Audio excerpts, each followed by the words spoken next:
വരിക, കുഞ്ഞാടിന്റെ കാന്തയായ മണവാട്ടിയെ കാണിച്ചു തരാം എന്ന് പറഞ്ഞു. ഇവിടെ ദൈവത്തിന്റെ ദൂതൻ യോഹന്നാനോട് പറയുക, യോഹന്നാൻ ഇങ്ങോട്ട് വാ, ഞാൻ നിനക്ക് ഒരാളെ കാണിച്ചു തരാം.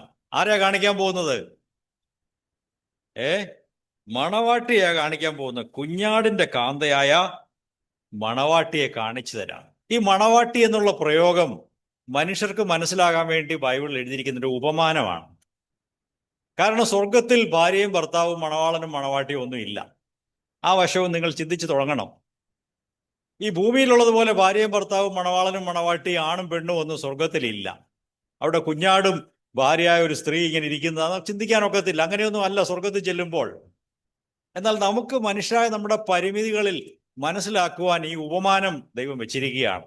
അത് അടുത്ത വാക്യം വായിക്കുമ്പോൾ അറിയാം. ഈ കുഞ്ഞാടിന്റെ കാന്ത ഒരു സ്ത്രീയാണെന്നാണ് നാം ചിന്തിക്കേണ്ടത്, അല്ലെ? സ്ത്രീകളാ കാന്തമാരെന്ന് പറയുന്നത്. എന്നാൽ ഇവിടെ സ്ത്രീയും പുരുഷനും ഒന്നും അല്ല. ആരാ കാന്ത? വായിച്ച അടുത്ത വാക്യം.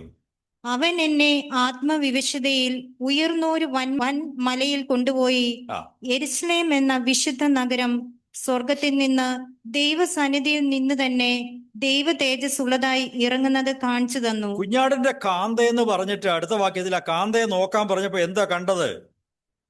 അവിടെ ഒരു സുന്ദരിയായ സ്ത്രീയെ അല്ല കണ്ടത്. ഈ കാന്തയുടെ സ്ഥലത്ത് എന്താ കണ്ടത്?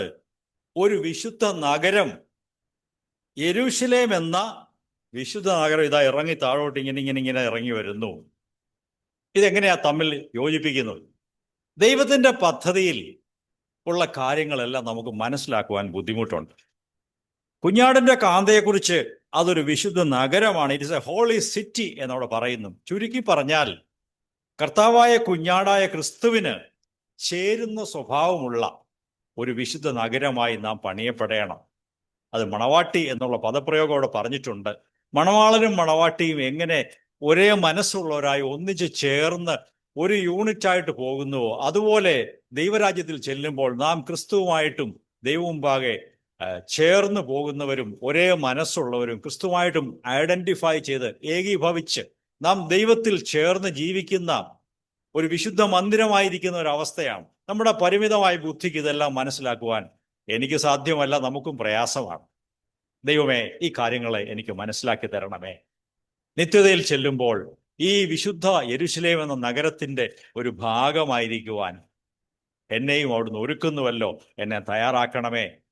ദിവ്യ സ്വഭാവത്തിന് പങ്കാളിയായി ജീവിച്ച് ഈ പുതിയ യെരൂശലേമിന്റെ ഭാഗമായിരിക്കുവാനും ദൈവരാജ്യത്തിൽ ദൈവം എന്നെക്കുറിച്ച് ആഗ്രഹിക്കുന്ന സന്തോഷകരമായ അവസ്ഥയിൽ എന്നെ ആക്കണമേ എന്ന് പ്രാർത്ഥിച്ചുകൊണ്ട് നമുക്ക് മുമ്പോട്ട് ജീവിക്കാം.